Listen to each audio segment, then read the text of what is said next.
Las creencias, opiniones o puntos de vista expresados por los participantes en este video son manifestaciones personales y no representan a ninguna institución o fe religiosa en particular.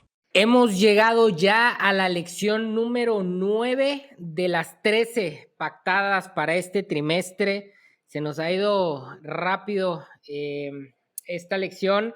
Estamos el día de hoy, los cuatro, Luis Carlos, Ronald, Jenner, un servidor, para analizar, para estudiar, para comentar una lección que sigue sobre esta línea que da para compartir ideas, pueden llegar a ser polémicas. Repito, es una lección que es bastante adventista, pero creo que en las diferencias de las opiniones, creo que en el encuentro de las ideas podemos derivar información que es útil para nuestra vida espiritual y para entender también las posturas que a veces no son las que nosotros compartimos, ¿no? Y creo que eso siempre ayuda y siempre sana. Así que, Luis Carlos, platícanos de qué va esta primera sesión.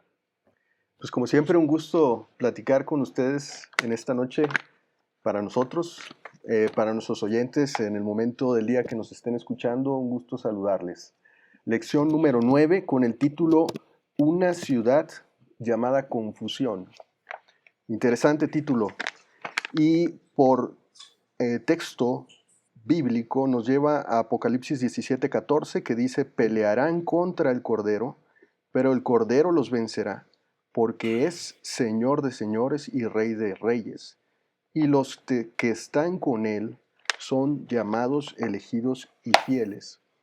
La historia de la lección de esta semana empieza con el contraste de dos mujeres. Y déjenme narrarles brevemente esta historia de estas dos mujeres. Hay una mujer, por un lado, vestida de blanco, una mujer fiel, obediente. Y por el otro lado, en Apocalipsis 17 se presenta una mujer vestida de escarlata y púrpura, que incluso se le llama ramera, y de la cual vamos a platicar estos minutos que siguen. Y ya sé que empezaron ahí porque, como sabemos, todo lo que hemos visto en Apocalipsis tiene simbolismos. ¿Y qué simbolizan estas dos mujeres? En la Biblia, el símbolo de la mujer es el símbolo del pueblo de Dios, como novia de Jesús. Y pues vamos a contrastar dos pueblos con dos creencias diferentes, con dos formas de enfrentar, digamos, su religión de forma diferente. Y ahí es donde vamos a abrir un poquito con nuestros compañeros de esta noche. ¿Qué les parece si empezamos con esa discusión? Jenner, Ronald, venga. Vamos, Jenner, primero. Hoy, yo vengo en estado, iba a decir estado depresivo, pero no aplica. También. Bueno, también un poco. Por ahí había un comentario de esta semana que primero hablamos de tacos, luego hablamos de galletas. Hagan de cuenta que hoy vengo como que ya me pegó el mal del cochi después de haber comido tacos y galletas. Y estoy en estupor cognitivo. Un Alcacer. Exactamente, necesito un Saldivas Picot. Caray, no podemos decir marcas, ya la regué. Bueno, sí, ni que nos escucharan 300,000 gentes, ¿no? Esta vez no para nuestro querido amigo que estaba esperando a ver con qué comida íbamos a salir hoy. Perdóname, hermano, hoy traigo el mal del cochi. Esta semana me está haciendo muy difícil porque estoy un poquito renuente a aceptar lo que parece que si seguimos la línea de pensamiento que hemos estado construyendo, las implicaciones de esa línea de pensamiento son son fuertes para esta semana. Entonces, ahí le voy a dejar más en el segundo episodio. Venga, Ronald, venga. No, pues sí, para Jenner tiene el mal del coche, hombre, no, hombre. Yo ando peor. No, la verdad sí, me es complicado o muy complejo por mi formación leer y no, o sea, ¿cómo podría ser, no? Desmenuzarlo desde otros ojos, ¿no? Desde la perspectiva generalizada, no como organización de un pueblo escogido, sino más allá, ¿no? Entonces, pues, ahora como Jenner me lo pasó, se lo pasamos al Enoch, hombre, para ver qué nos comenta él. Venga, voy a tratar de manera muy puntual exponer, y creo que estamos en confianza, hemos dicho que aquí es un espacio seguro. Voy a exponer lo que creo que dice la lección. Ustedes me dirán si estoy equivocado y después voy a exponer lo que yo creo, ¿no? Que es algo distinto a lo que plantea la lección. La lección... Yo te voy a decir algo, Enoch. Yo A ver, creo que lo que tú crees no es tan distinto de lo que dice la lección, pero vamos a ver cómo termina esto. a ver, Y te lo voy a decir, dígame te lo voy a decir porque creo que lo que tú crees Dale. no es muy diferente en episodios previos de lo que dice la lección. Pero ahí va. Digo, obviamente el autor tiene una opinión en lo que escribe, son comentarios de un autor, pero Viene muy ecuménico. en la masita, en la proteína, no es muy diferente lo que tú piensas. Pero dale, ahora vamos. El Luis viene bien ecuménico hoy. Me gusta la actitud. Llevamos como 10 minutos y no hemos dicho nada, ¿eh? No hemos dicho nada. Bueno, hay que aprovechar. La vuelta al toro. Ahí va. Está fácil, no está difícil. A ver, muy puntual. A ver, tras las líneas, porque creo que también la lección se cuida mucho de no decir cosas abiertamente, pero las dice de forma implícita. Hay un planteamiento que no solo es de la lección, es tradición de la Iglesia Adventista de establecer en la Iglesia Católica Romana la figura de la bestia. No es la única iglesia protestante que lo visualiza así. Y curiosamente, que es a mí lo que no me termina de encajar, se posiciona la iglesia adventista del séptimo día como esta figura, o más bien como el pueblo elegido de Dios. Y yo sé que ahí hay sus matices, sé que a la hora de si los enfrentas así de una manera frontal con esto, te van a decir, no es la iglesia como institución, pero pues nosotros tenemos o guardamos los mandamientos y cumplimos con las características que ahí se establecen. Pero más allá de puntualizar las razones por las cuales creo que eso no es así, quisiera plantear una postura respecto a lo que sí creo. Se establece en esta mujer escarlata, en esta prostituta, en esta ramera, características que tienen que ver con la corrupción que emerge de todo sistema humano, en la medida que como seres humanos, todos, incluido yo, o sea, acá cuando hago críticas no es como que me trato de despegar ni nada, no, todos los seres humanos estamos distanciados de los ideales espirituales.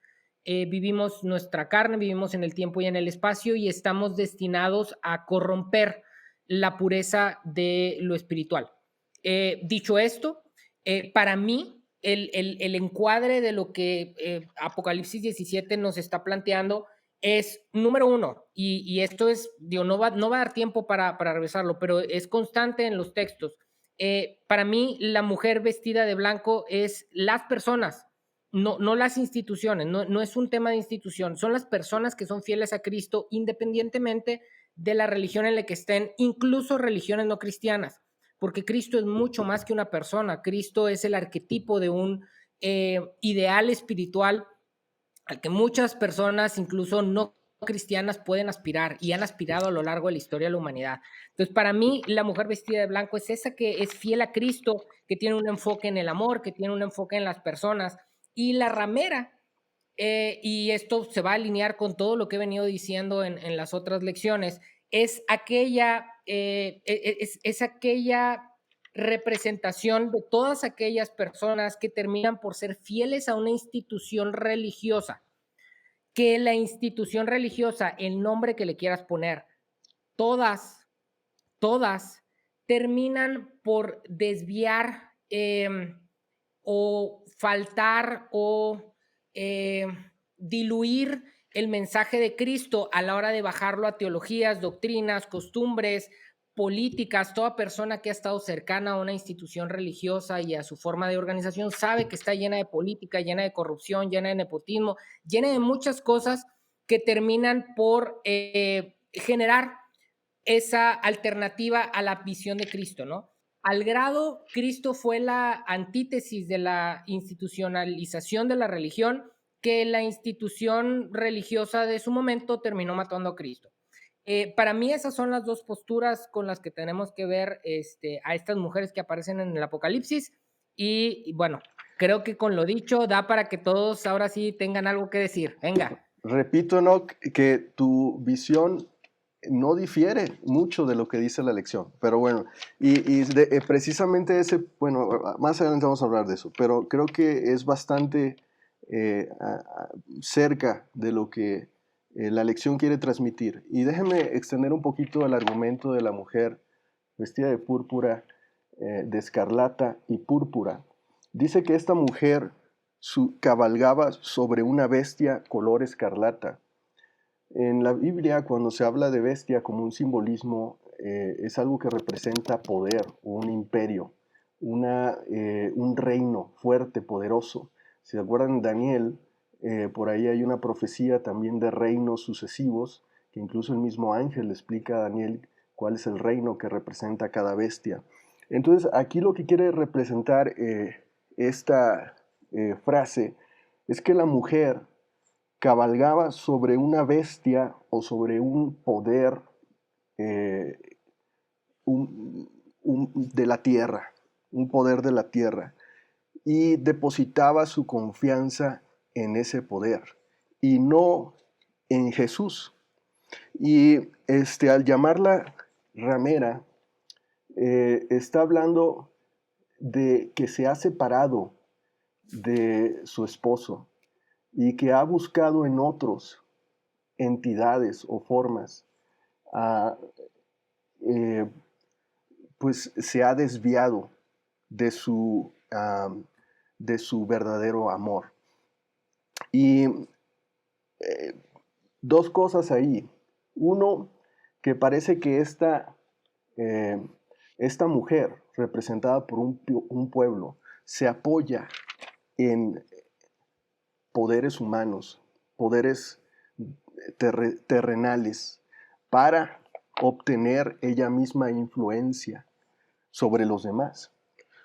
Entonces, los contrastes de la mujer vestida de blanco versus la mujer de escarlata y púrpura se refiere, por un lado, a un pueblo que deposita su confianza total en Jesús, que tiene como centro a Jesucristo y lo que él enseñaba, versus un pueblo que tiene un enfoque en la autoridad humana. Así es como lo plantea, y depende de los maestros religiosos humanos. Por lo tanto, más adelante habla que esta mujer hacía que bebieran del vino. ¿Y qué dice ahí? No me acuerdo bien. Bebían del vino de su fornicación, ¿no? De la ira. El vino de la ira. De la ira. Se refiere al vino como todas esas enseñanzas que se han deteriorado y confundido. Y prácticamente, para hacer corto el cuento, a falsas doctrinas, tradiciones y doctrinas falsas. ese es el contraste que se hace ahí.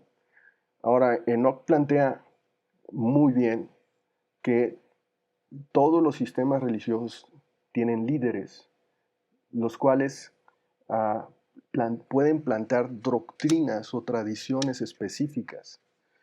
Y aquí la pregunta es pues cómo armonizar estas dos ideas opuestas. Jesús tiene un pueblo, Jesús tiene su pueblo, pero ¿cómo sabemos en qué depositar nuestra experiencia religiosa? ¿Cómo sabemos, cómo empezamos a ver cuáles son los límites, digamos, de la autoridad que tiene la iglesia y los humanos y los dirigentes? Mira, yo quisiera ahí, me parece muy apropiado hablar ahora, construyendo en lo que dijeron Enoch y tú, Luis. ¿Por qué digo que traigo más del coche? Porque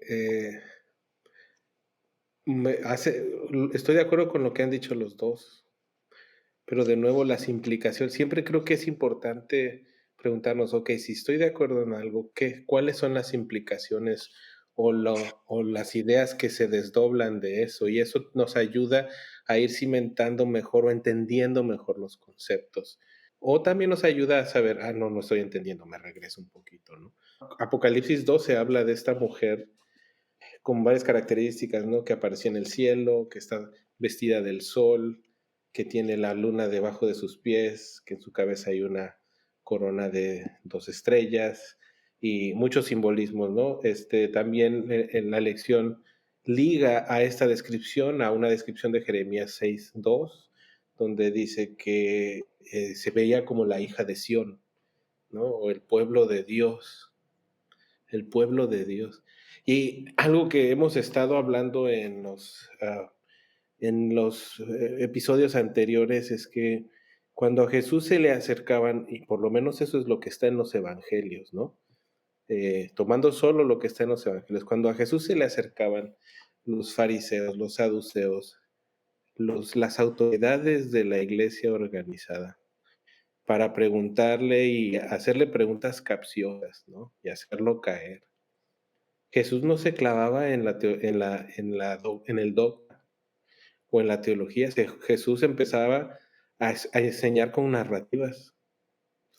Obviamente narrativas que tenían implicaciones profundas, ¿no? Enseñanzas profundas. Y decía que, de hecho, él se lo dijo a sus discípulos, tengo ovejas en otros rediles, ¿no? Pero también les dijo, vayan y esto que les he enseñado prediquen a los demás. Curiosamente, entonces, ¿qué les está diciendo? Vayan y diseminen estas narrativas o enseñen qué es ser el pueblo de Dios. Y entonces, en ningún momento encontramos a Jesús diciéndole, a ver, raza, se me van a organizar aquí. Ustedes de acá les toca, les toca, bueno, estoy tratando de simplificar, ¿no? Pero a ustedes de acá les toca convencer a tanta gente y vamos a empezar a armar un sistema de creencias, ¿no? Jesús no hablaba de eso, Jesús hablaba de narrativas, Jesús hablaba de amar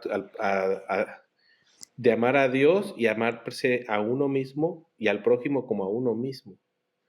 Pareciera que las enseñanzas de Jesús son más sencillas y superfluas, pero cuando las estudiamos un poco más, son mucho más profundas, porque son complejas, porque para poder seguirlas tenemos que hacernos a un lado nosotros y dejar que Él brille. O tenemos que sacrificar el yo, tenemos que renunciar a nosotros mismos. El tema es que para poder cumplir normas religiosas no hay necesidad de renunciar a nosotros mismos. Podemos cumplir normas religiosas sin necesidad de renunciar a nosotros mismos. Y entonces, de un subconjunto de la población, tener el checklist de yes, eres buena persona, eres buen religioso. ¿Sí? Entonces es por eso que ahorita estoy con el mal del coche, porque yo me entiendo desde la iglesia organizada.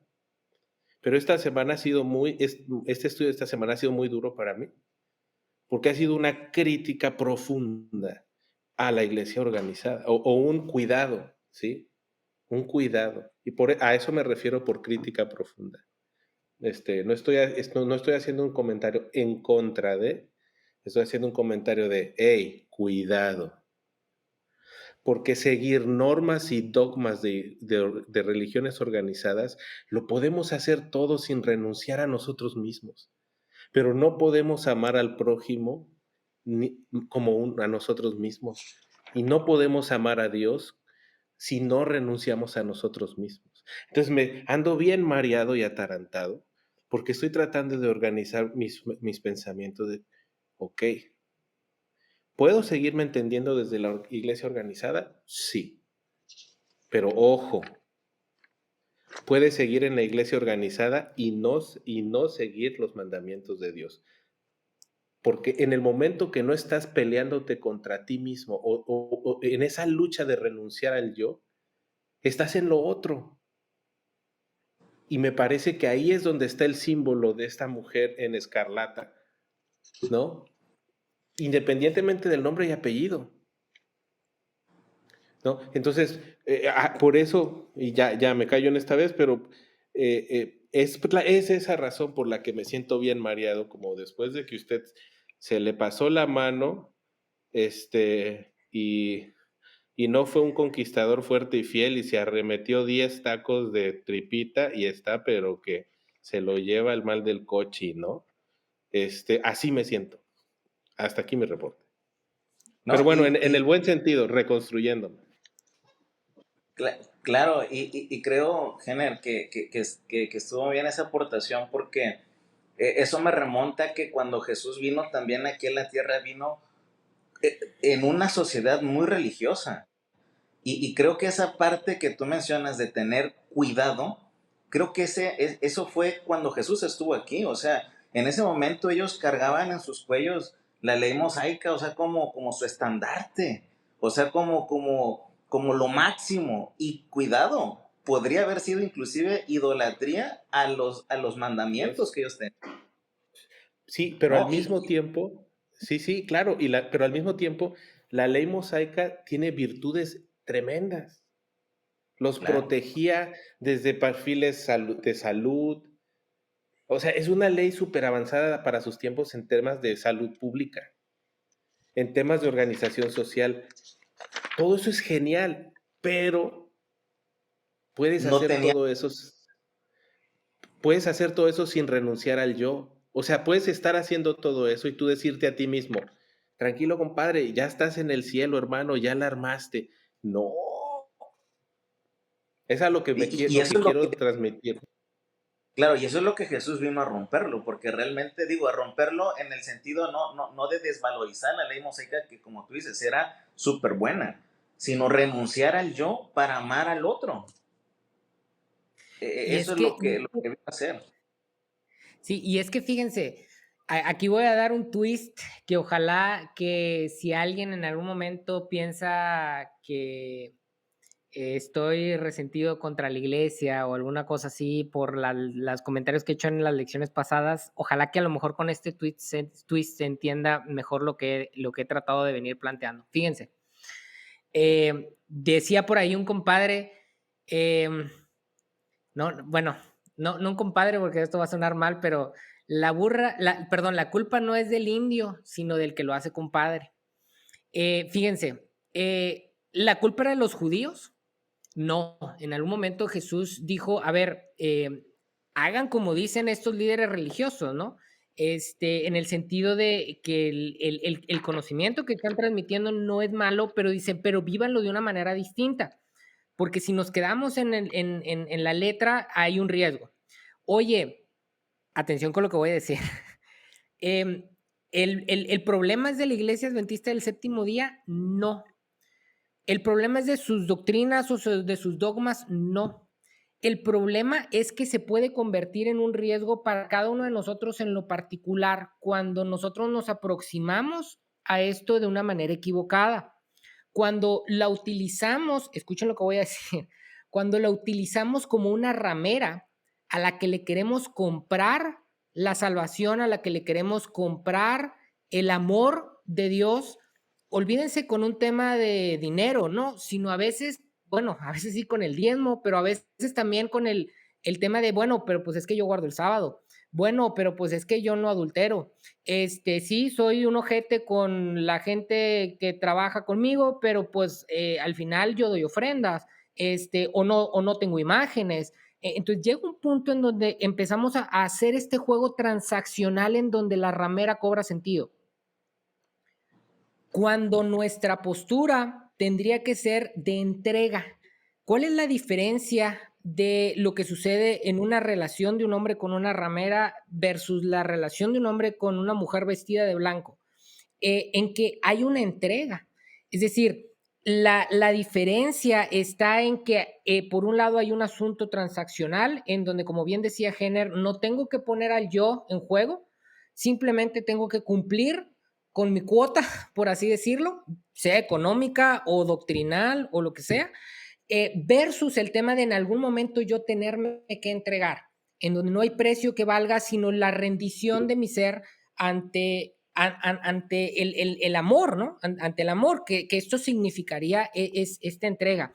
Oye, Enoch, pero ¿por qué no hablas de la Iglesia Católica? También lo podemos hablar de la Iglesia Católica.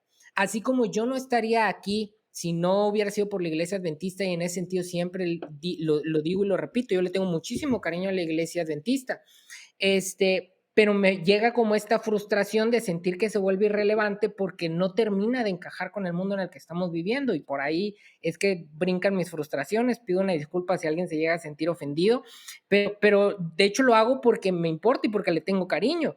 Pero pasa exactamente lo mismo con la Iglesia Católica. A ver, señores, si no fuera por la Iglesia Católica, ninguno de nosotros sería cristiano. No tendríamos conocimiento de Cristo ni de su teología si no fuera por la Iglesia Católica. Entonces, a ver, el problema es la institución religiosa, son sus dogmas, son sus doctrinas, son sus costumbres, son sus políticas, en la medida de que nosotros nos entregamos en venta a eso. Cuando tenemos la capacidad de ver a la institución religiosa simplemente como un medio en donde yo puedo acercarme a mis hermanos y puedo acercarme a Dios y entregarme a mis hermanos y entregarme a Dios, la institución no tiene ningún problema y se convierte en la mujer vestida de blanco y yo con ella porque me estoy entregando. Porque al final, ¿quién es la iglesia sino yo? El problema es que cuando yo me pongo del otro lado, en donde estoy catafixiando o transaccionando con la salvación, con el amor, con la idea de Dios, entonces hay un gran problema. En la iglesia adventista, católica, bautista o en la que ustedes le quieran poner. El problema no es del indio, sino del que lo hace compadre, y aquí hay una gran responsabilidad para cada uno de nosotros en lo particular. ¿Cómo me aseguro o cómo me comprometo a no ser parte de esta industria de la prostitución, que tiene una gran ramera y que ha tenido muchas hijas?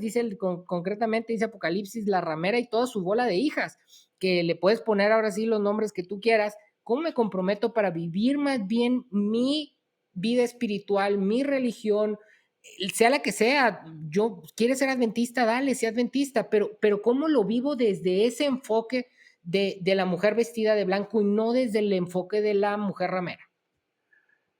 Yo vuelvo a afirmar que tu forma de ver las cosas es prácticamente el mensaje que tiene la lección.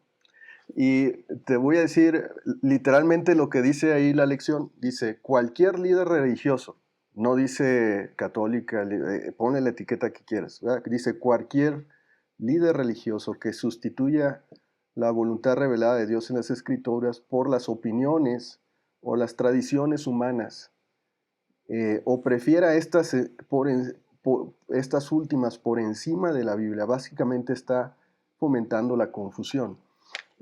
Y lo que ustedes han hablado ahora mismo es lo que se dice obras versus gracia, donde por todo el esfuerzo que tú puedas hacer, por tratar de hacer las cosas perfecto y dar tu diezmo y ir a la iglesia y no sé, cumplir al pie de la letra lo que sea que tu doctrina te indica, eso es bueno, pero no te va a dar la salvación. Lo que te da la salvación es la gracia nada más. Y no sé si ahí querías opinar algo, pero ¿qué es la gracia? Nada más un comentario antes de que igual y le brinquen a la gracia. Te voy a decir, Luis, y lo tengo que decir, perdón, yo sé que a la gente de dentista esto le hace ruido mis comentarios, pero lo tengo que decir porque hay mucha gente que se está alejando no solo de la iglesia, sino de la idea de Dios por estas sutilezas que en algún momento si alguien las pesca se termina decepcionando. Olvídate de la iglesia, a mí no me importa si se decepcionan de la iglesia y se van y que encuentren otra, perfecto, pero el problema es que a veces se alejan de la idea de Dios. Fíjate el riesgo de lo que me acabas de leer, Luis. Está en la lección del miércoles. Dice, cualquier líder religioso que sustituya la voluntad revelada de Dios en las escrituras por las opiniones o las tradiciones humanas o prefiere estas últimas por encima de la Biblia, básicamente está fomentando la confusión babilónica. El gran problema es cuando una institución religiosa, y que lo hacen muchas en esta intención de prostituir el verdadero encuentro de una persona con Dios, asumen que tienen la interpretación de la voluntad revelada de Dios en la Biblia, porque la Todas lo Biblia es hacen, una, lo hemos dicho, y todas tienen una interpretación todas lo distinta. hacen. Entonces ahí es donde está el gran problema del texto que me acabas de leer. Todas O lo sea, hacen. el tema es que idolatrar a la Biblia o alguna teología o algún cúmulo doctrinal derivado de la Biblia es exactamente igual que adorar a cualquier imagen en la medida de que te aleja de tener un encuentro real con Dios. Lo mencionó Gener hace ratito, a Jesús constantemente le trajeron dilemas teológicos y de hecho le decían, a ver, Moisés dijo, y hablaban cosas literales que estaban en el Tanaj o en la Torá, en los textos hebreos, y Jesús no entraba en la discusión teológica porque lo que le importaban eran las personas y terminaba contando una parábola, terminaba contando una historia, porque tenemos que entender que la gran diferencia entre la mujer vestida de rojo y la mujer vestida de blanco es que la mujer vestida de blanco piensa en las personas, está enrolada en esa fidelidad al testimonio de Jesús, de un Jesús que se entregó por las personas, que estaba pensando en las historias de las personas y no en cómo el texto en algún momento tendría que marcar la definición de lo que era correcto o incorrecto o, como dice aquí en la lección del miércoles, la voluntad revelada de Dios en las escrituras. Entonces, nada más, cuidado con eso. O sea, cuando en algún momento nos convencemos de es que si yo sigo este cúmulo de lineamientos que me da una iglesia como interpretación de la voluntad de Dios reflejada en la Biblia, entonces voy a ser salvo,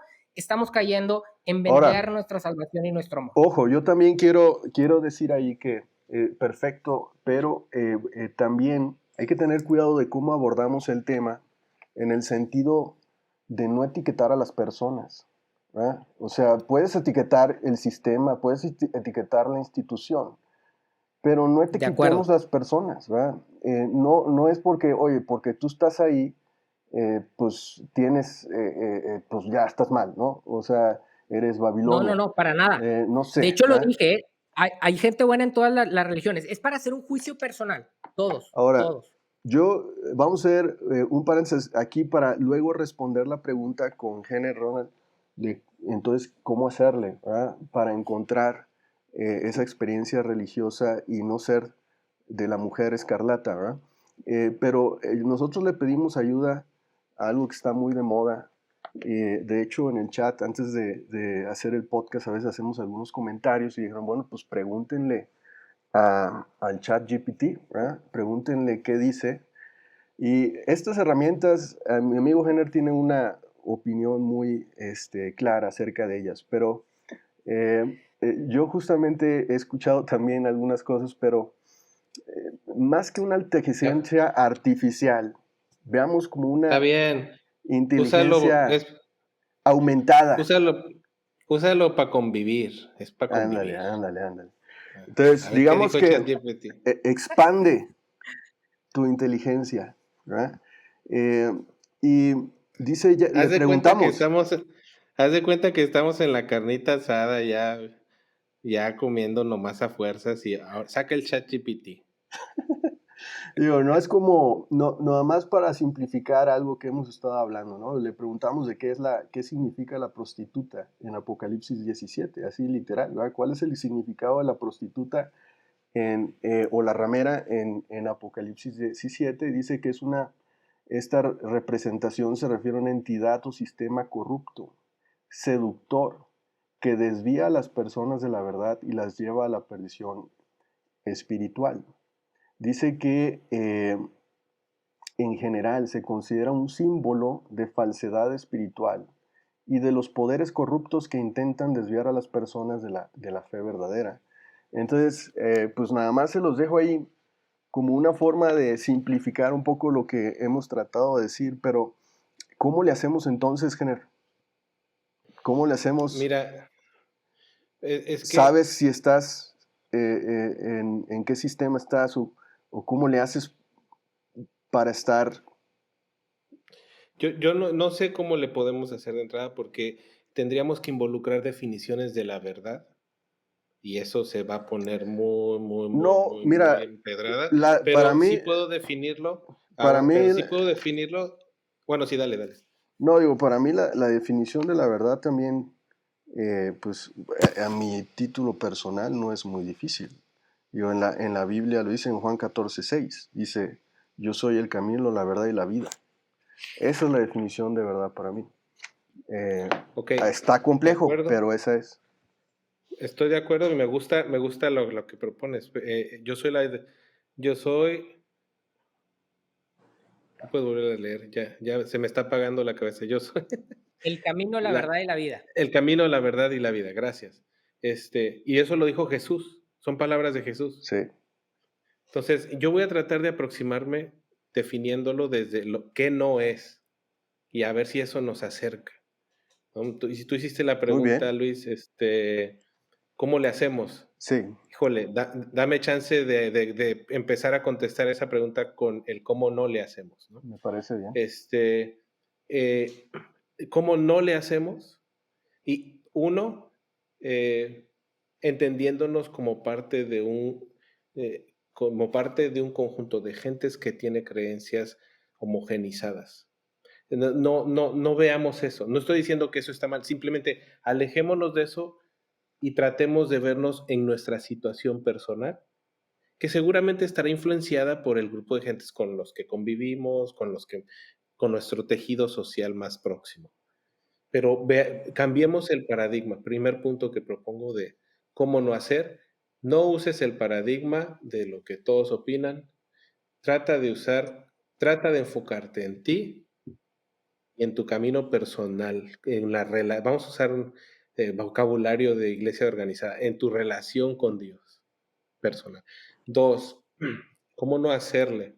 En el momento que yo me encuentre realizando ah, actividades que se asumen como parte de los requisitos de un buen cristiano,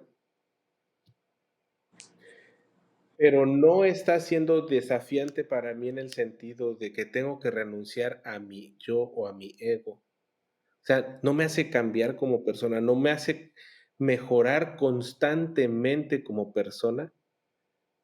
No estoy, no estoy renunciando a mi ego y entregándome a la divinidad o entregándome al Mesías, a Jesús.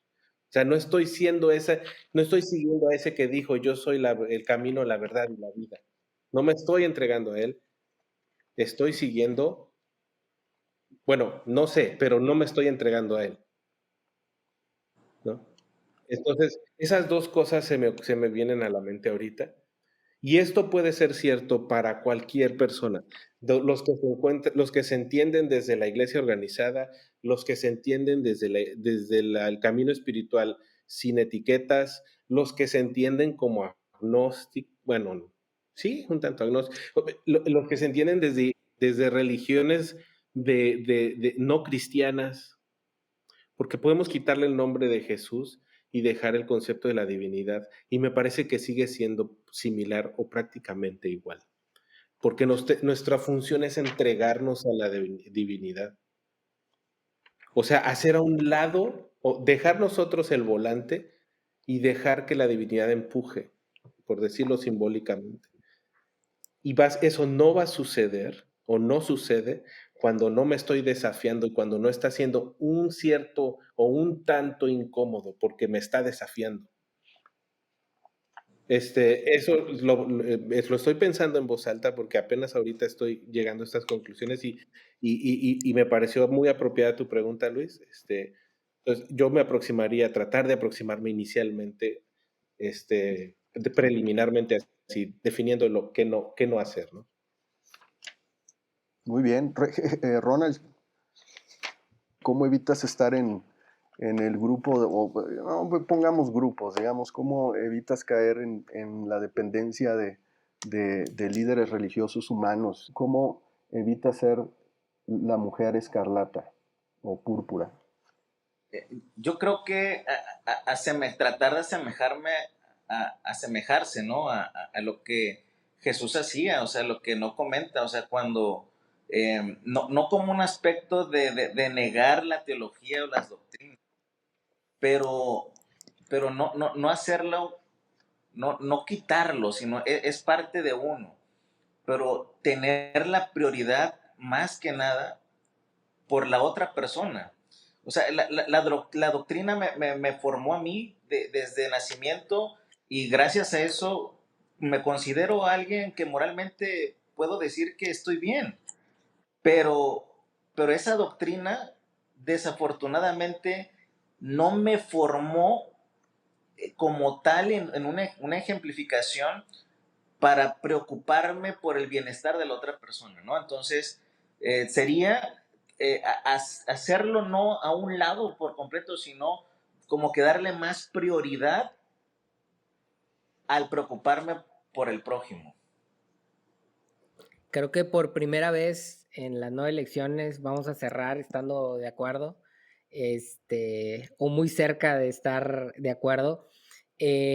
Coincido contigo, Luis, con esta postura de Cristo como la verdad, ¿no? Y es curioso que Cristo no dijo yo tengo la verdad, ¿no? Dijo yo soy la verdad. Es decir, en quién es Jesús es que encontramos de alguna manera una verdad que no es cognoscitiva, sino es vivencial, porque a la hora de que Jesús dice yo soy el camino, la verdad y la vida, y con su vida, con su camino, con su forma de vivir, entonces nosotros entendemos, no a un nivel teológico de axiomas o de doctrinas qué es la verdad, sino entendemos que su vida es la verdad y que es una vida que termina por ser el arquetipo al que nosotros tenemos que aspirar. Y con esto no digo que tenemos que morir por nuestros hermanos de forma literal, pero sí tenemos que morir de alguna manera al yo. Todo aquel que quiere vivir la verdad tiene que morir al yo, tiene que crucificar al yo y tiene que de alguna manera emerger eh, o resucitar o emular ese mismo ejercicio que realizó Cristo, a nacer, a ese famoso que Pablo hablaba del nacer nuevamente, ¿no? Que tiene que ver con nacer tras la muerte del yo, ¿no? Y lo que eso implica.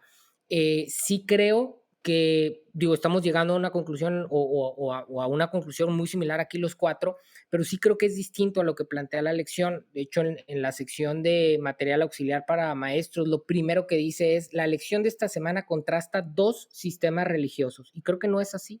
El contraste entre la verdad y la mentira no es entre dos sistemas religiosos, porque entonces entramos en el jueguito de quién tiene la razón o qué equipo gana, o si es mejor el América o las Chivas, que para mí es una tontería. O sea, está muy divertido los fines de semana, pues ver el fútbol y tirar carro porque genere espuma, y pues son gatos, ¿no? Pero bueno, o sea, independientemente de eso, acá el tema de contrastar dos sistemas religiosos a términos espirituales es totalmente contraintuitivo, o sea, no va por ahí el sistema espiritual.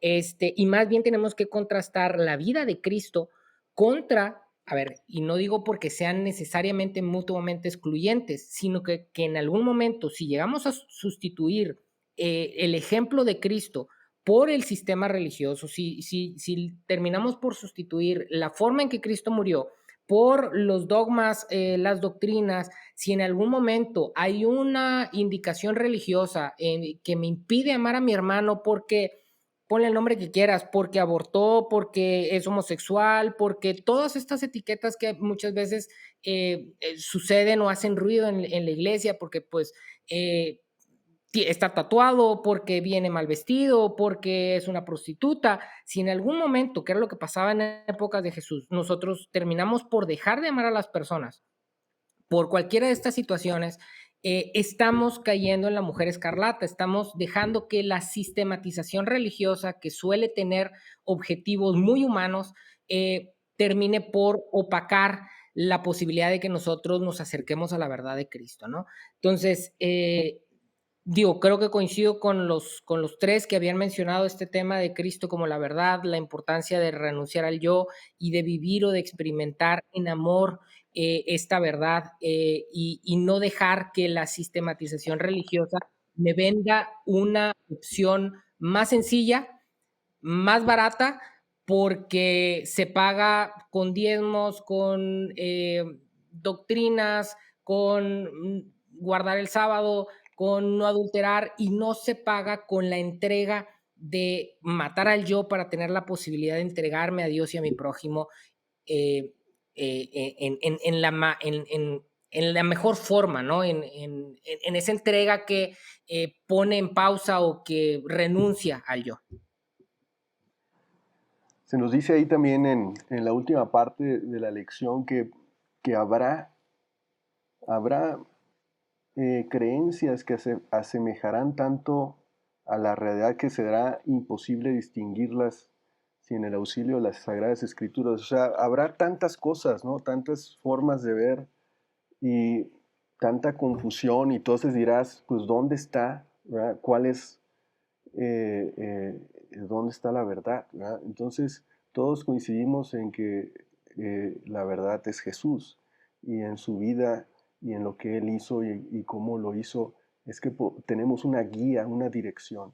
En esta forma de cómo hacerle para no caer o evitar estar en la forma en que lo hacía la mujer escarlata, es que se nos anima a estudiar profundamente, a leer, estudiar la Biblia, pero especialmente hacer esto que estamos haciendo nosotros, compartirlo y tal vez entenderlo entre muchos. Incluso una de las formas que decía por ahí era enseñarlo a otros o tratar de transmitirlo a otros. Y de esa forma, pues tal vez vas creciendo y vas mejorando y vas cambiando, vas transformando tu pensamiento, acercándote un poco al ideal, que es lo que todos buscamos. Pero bueno, yo creo que con eso podemos ir terminando, y les agradezco estar con nosotros en este nuevo episodio del podcast de estos 4 amigos que dicen muchas cosas y no dicen nada. Entonces, un saludo. Ahí sí va un sonidito de esos que pone Luis porque peleas. Un último comentario nada más. No me quiero quedar con esto. Sí mencionas, Luis Carlos, y la lección es muy enfática en el tema de la importancia de estudiar la Biblia. No voy a decir que no es bueno estudiar la Biblia, pero Jesús, cuando sus discípulos le dijeron, oye, ¿te vas? ¿Qué hacemos? Jesús no les dijo en algunos siglos, va a haber una Biblia, o no les dijo, pónganse a estudiar la Torá o el Tanaj. Jesús les dijo, les voy a mandar al Espíritu Santo. Y creo que incluso para el tema de interpretar la Biblia, para saber qué nos dice a mí, o sea, no para ver qué dice la Biblia como verdad absoluta, no, para ver qué me dice a mí, necesitamos ser muy enfáticos con buscar la guía del Espíritu Santo, que digo, para los que somos cristianos creemos que también es Dios, no es una forma de Dios, que está con nosotros, que habita dentro de nosotros y que tiene la capacidad de guiarnos a toda verdad. Entonces, nada más señalar eso, ¿no? No, lo has complementado perfecto.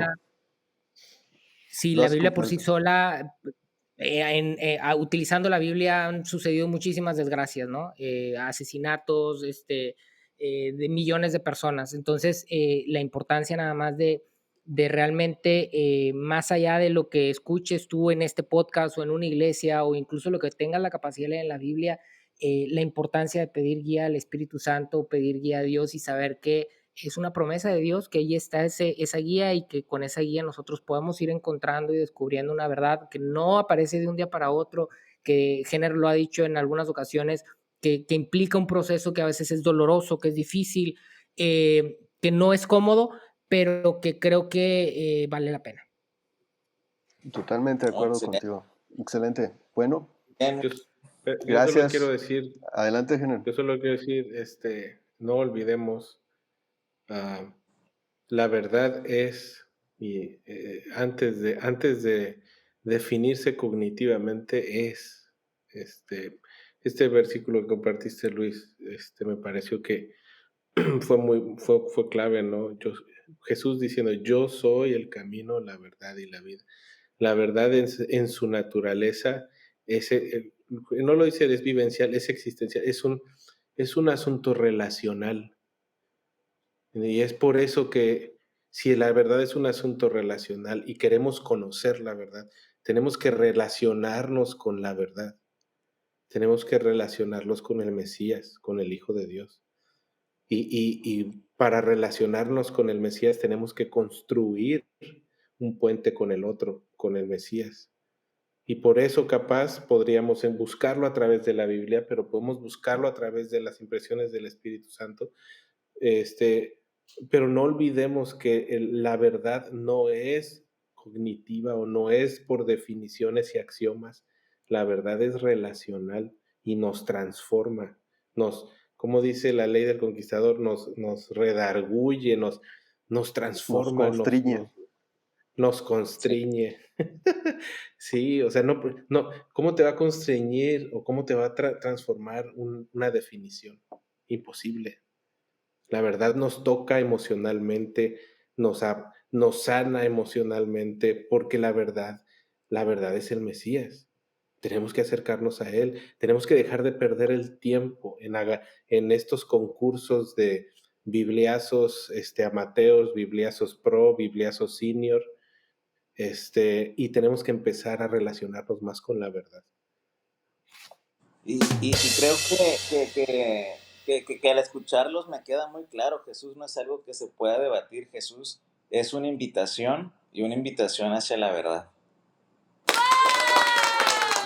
Bueno, yo tengo que retractarme por último del comentario que hice donde dije que no decía nada. Déjenme decirles que dijeron cosas interesantes y me retracto en mi comentario.